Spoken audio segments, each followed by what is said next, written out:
Pernah lihat kan video-video yang lagi viral banget soal suplemen omega 3? Itu loh yang nunjukin gimana kapsul minyak ikan bisa bikin gelas styrofoam meleleh gitu aja.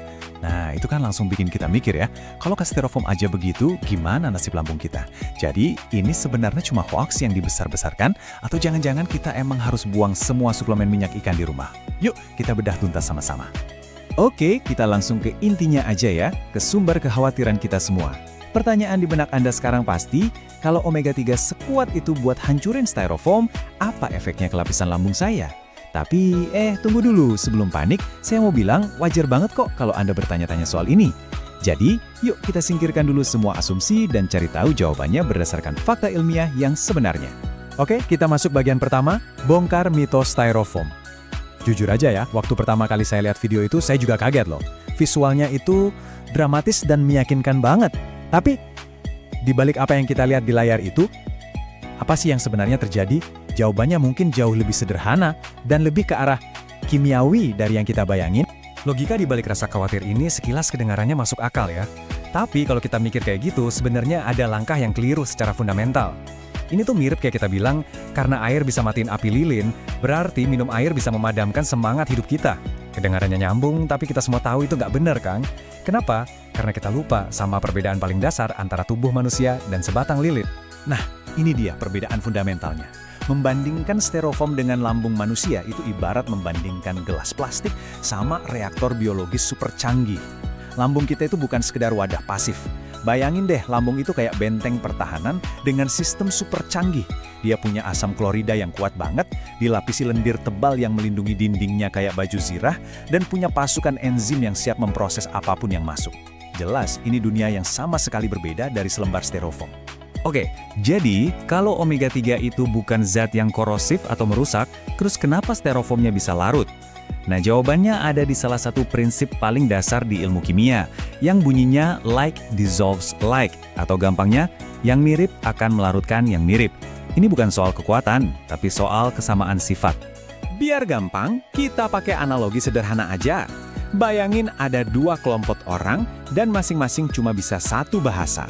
Kelompok pertama bicara bahasa air, kelompok kedua bicara bahasa minyak. Nah, air dan zat-zat yang larut di dalamnya, ini kita sebut zat polar, itu penutur bahasa air. Sementara itu, minyak, lemak, dan teman-temannya, zat non-polar, adalah penutur bahasa minyak. Keduanya nggak bisa nyampur karena bahasanya beda. Nah, kebetulan omega 3 dalam bentuk etil ester dan styrofoam itu sama-sama penutur bahasa minyak. Jadi pas mereka ketemu, ya mereka ngobrol dan nyatu dengan gampang. Ini lebih mirip proses pencampuran, bukan pengikisan yang merusak. Jadi, tolong banget diingat ya, apa yang Anda lihat di video itu murni reaksi fisika antara dua zat dengan sifat kimia yang serupa. Sama sekali nggak ada hubungannya dengan bahaya biologis di dalam tubuh kita. Lambung kita, yang dindingnya berbasis air dan dilindungi lendir, itu adalah penutur bahasa air yang fasih banget. Dia nggak akan bereaksi dengan omega 3 seperti styrofoam bereaksi. Tubuh kita itu jauh lebih canggih dan lebih kuat dari sekedar gelas plastik. Oke, setelah kita singkirkan mitos styrofoam, sekarang saatnya kita alihkan perhatian kita ke isu yang benar-benar nyata dan jauh lebih penting. Ada sebuah perang diam-diam yang terjadi di piring makan kita setiap hari. Ini adalah pertarungan antara omega 3 dan saudaranya omega 6. Keduanya ini penting banget. Tubuh kita nggak bisa bikin sendiri, jadi harus dapat dari makanan. Gampangnya gini deh, bayangin omega 3 itu adalah pasukan pemadam kebakaran di tubuh kita. Tugasnya meredakan peradangan. Di sisi lain, omega 6 itu sistem alarm kebakaran.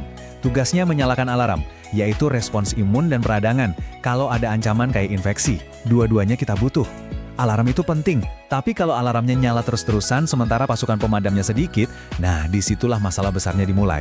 Coba dilihat grafik ini, bedanya jomplang banget kan?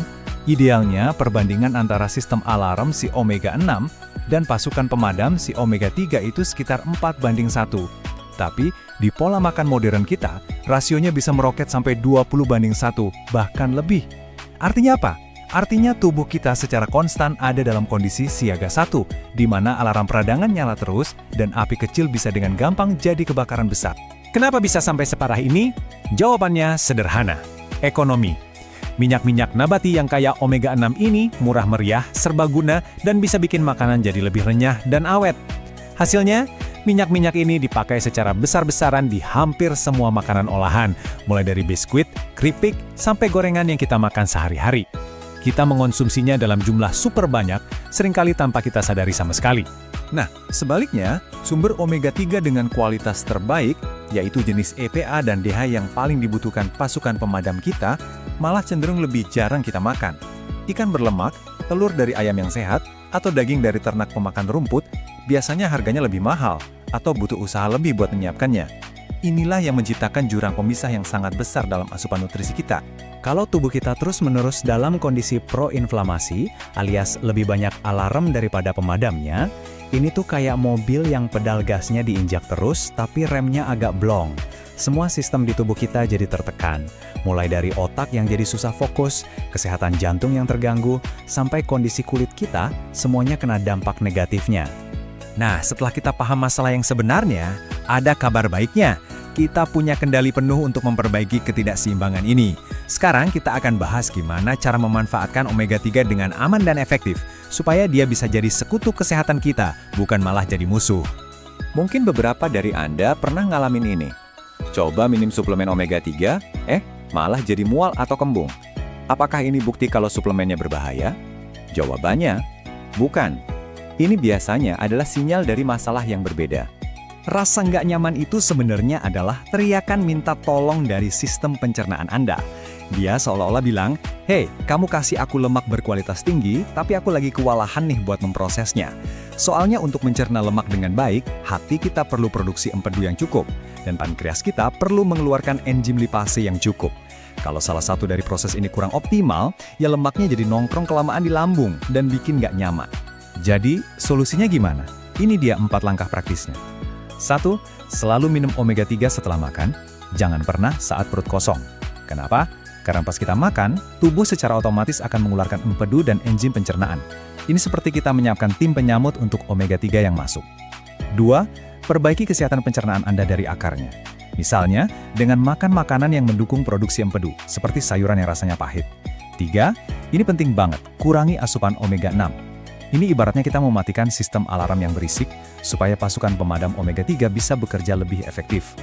Dan yang terakhir, kalau memilih suplemen, fokuslah pada omega-3 murni. Produk kombinasi 369 itu seringkali nggak perlu, karena kita udah dapat omega-6 dan 9 lebih dari cukup dari makanan. Yang kita butuhkan adalah penyeimbangnya, yaitu omega-3. Kutipan ini benar-benar merangkum segalanya dengan sempurna. Jadi, lain kali Anda lihat video heboh soal suplemen, Anda bisa senyum, karena sekarang sudah tahu kebenarannya. Masalah yang sesungguhnya itu bukan terletak pada sebutir kapsul minyak ikan, tapi pada keseimbangan seluruh pola makan kita. Makanya, pertanyaan yang paling penting untuk kita tanyakan ke diri sendiri bukanlah, apakah omega-3 ini berbahaya? Melainkan, hari ini, apa yang sudah saya lakukan untuk mengembalikan keseimbangan di dalam tubuh saya?